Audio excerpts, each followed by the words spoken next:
Welcome to Democracy Now!, democracynow.org, the War and Peace Report. I'm Amy Goodman. We're broadcasting from Paris, France. In Puerto Rico, hospitals report they're at capacity and struggling to maintain operations, part of a growing humanitarian catastrophe more than a week after Hurricane Maria devastated the island.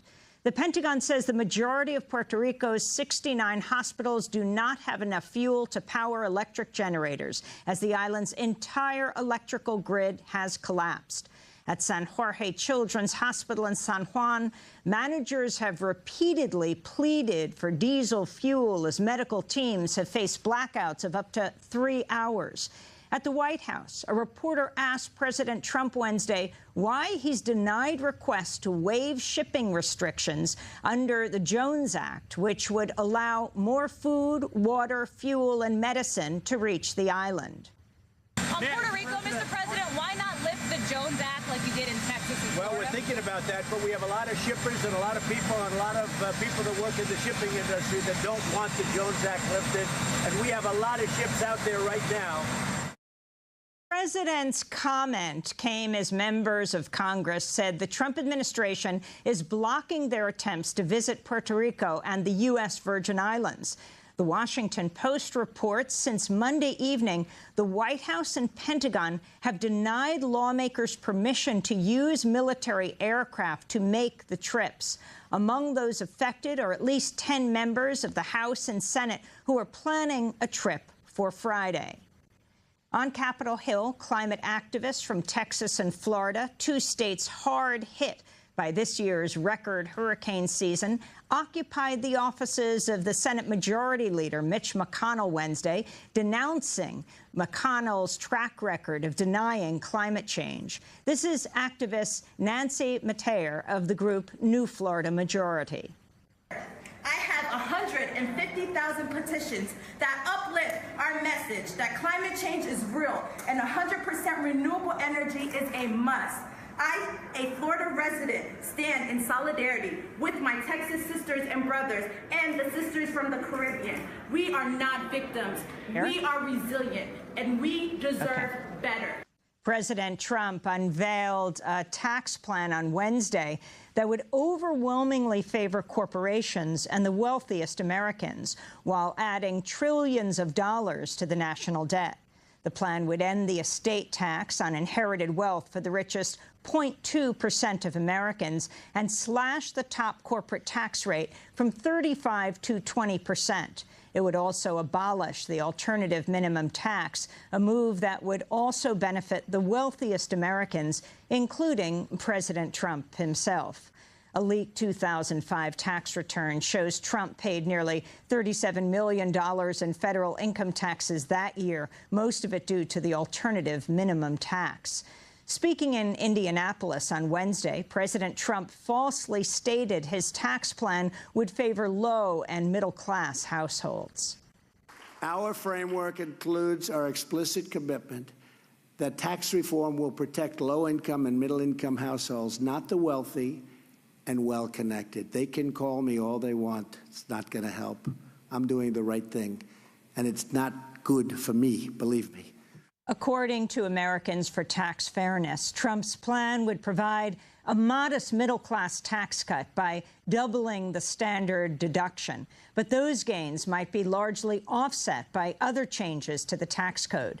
The group says the plan would starve the federal budget of about $5 trillion in tax revenue over the next 10 years. The Trump administration Wednesday detailed plans to cap the number of refugees allowed annually into the U.S. at just 45,000, the lowest level in over 30 years. The total is less than half the 110,000 cap issued by President Obama in 2016. The decision comes as the Trump administration says it will not extend an October 5th deadline for undocumented immigrants to apply for renewals of their DACA status under the Deferred Action for Childhood Arrivals Immigration Program, which shields 800,000 young immigrants from deportation. On Tuesday, U.S. District Judge Nicholas Garfouas blasted Trump's decision to end the program next March, telling Justice Department lawyers, quote, This is a democracy. These people have thrived in America. You can't just come into court and espouse a position that is so heartless, it's unacceptable. Quite frankly, to me, as a human being and as an American, the judge said. In the Mediterranean, a Libyan Coast Guard vessel fired warning shots Wednesday at a humanitarian aid ship that was assisting migrants trying to cross from Libya to Italy, boarding the ship and demanding the refugees on board be handed over. Members of the aid group Mission Lifeline say they refused to comply with the request, which came in international waters. Italy has largely financed, equipped, and trained Libya's Coast Guard in an effort to turn migrants back to Libya, where they face appalling conditions in migrant camps, as well as the threat of torture, sexual abuse, and forced labor. In northern Iraq, residents have voted overwhelmingly to form an independent Kurdish state. Results of the non-binding referendum released Wednesday showed the measure passed by nearly 93%, with 3.3 million people voting. The independence bid is fiercely opposed by Turkey and Iran, which have spent decades suppressing Kurdish nationalism, and by Iraq's central government in Baghdad. The Speaker of Iraq's parliament asked Prime Minister Haider al-Abadi to send troops to Iraq's Kurdish region. The Commander-in-Chief of the Armed Forces should abide by adopting all legal and constitutional measures to maintain and protect Iraq's unity and its people by issuing his orders to the security troops to redeploy in all disputed areas, including Kirkuk, as it was before June 10, 2014. Iraq's government has also threatened to seize oil fields in Kurdish areas and is planning to end international flights to and from the region. Spain's government has ordered police to seize control of polling places and ballot boxes ahead of Sunday's planned independence referendum in the country's Catalonia region. On Thursday, Barcelona police sealed off a warehouse containing 10 million paper ballots. Independence activists say they've had election materials seized, and the Spanish government has shut down pro-independence websites in a move that's drawn comparisons to the former Egyptian dictator Hosni Mubarak. Spain's top prosecutor has said he won't rule out the possible arrest of Catalonia's regional president. In Afghanistan, the U.S. military says a missile malfunction killed at least one civilian and left an unspecified number of others wounded, as the U.S. called in airstrikes following a Taliban rocket attack targeting the plane of U.S. Secretary of Defense James Mattis. The violence came just hours after Mattis arrived at Kabul International Airport for a meeting with Afghan President Ashraf Ghani.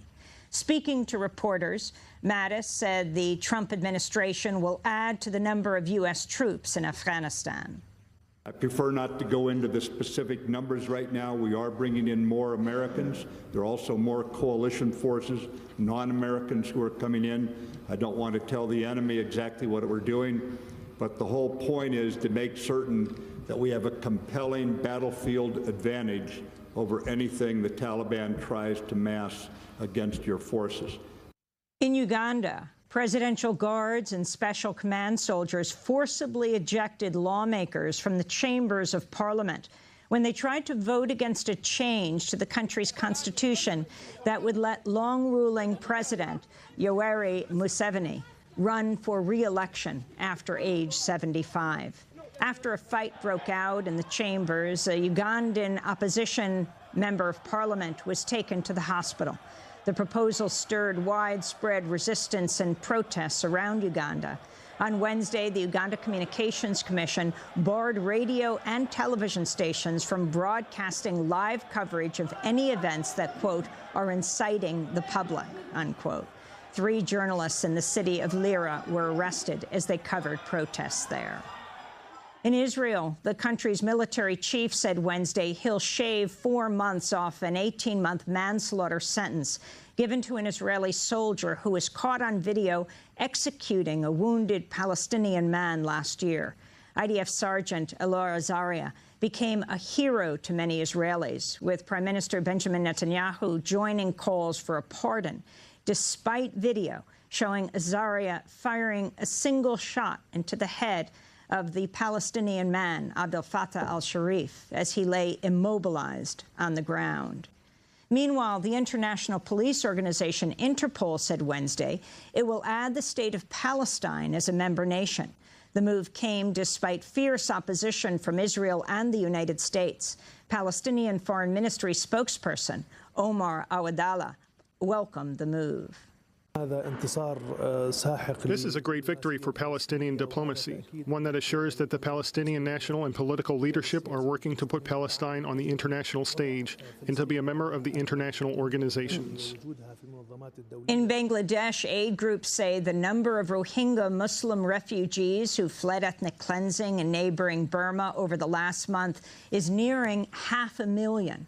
On Wednesday, boats carrying hundreds of refugees arrived at Bangladesh's coast. Refugees say they fled at night to avoid Burmese security forces and vigilantes and traveled by boat to avoid landmines planted by the Burmese military along the border. Our village is surrounded by Buddhist people. When we try to go out of the village, they want to kill us. That's why we came at nighttime. We can go hidden from forest to forest and avoid the military. In West Africa, human rights groups say the government of Cameroon has forced at least 100,000 refugees to return to Nigeria, where they fled violence between Nigeria's army and the Boko Haram insurgency. This is Jerry Simpson of Human Rights Watch.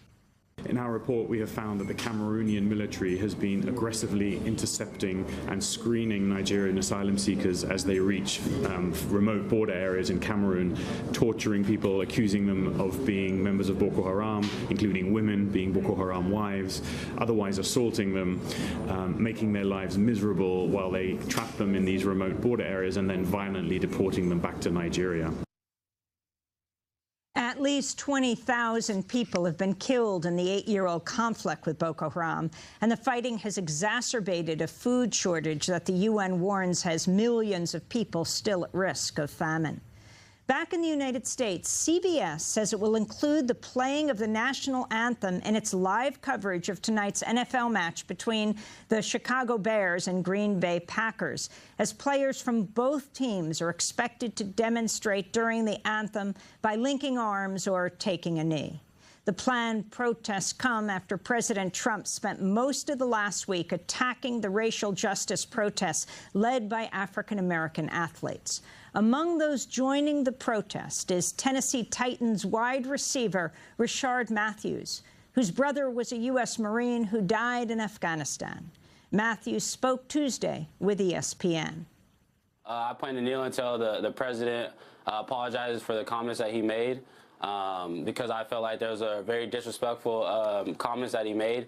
You know, the league is made up of, I think, either 70% or over 70% African Americans. So the people that would be kneeling for this cause would be African Americans. So and you know, to keep it honest, you know, he was calling a lot of us, and I feel that he was calling myself a SOB, and that's, you know, not okay. Very disrespectful. And Hugh Hefner, creator of Playboy magazine, died Wednesday in his mansion at the age of 91. Hefner considered himself an advocate for free speech and sexual freedoms, but critics say he degraded women as objects. In a 1963 article, Gloria Steinem went undercover at a Playboy nightclub where waitresses dressed in skimpy bunny outfits and exposed harsh hours, painful uniforms, and crass customers. Another feminist critic challenged Hefner to come out here with a cottontail attached to your rear end. And those are some of the headlines. This is Democracy Now!, democracynow.org, The War and Peace Report. I'm Amy Goodman.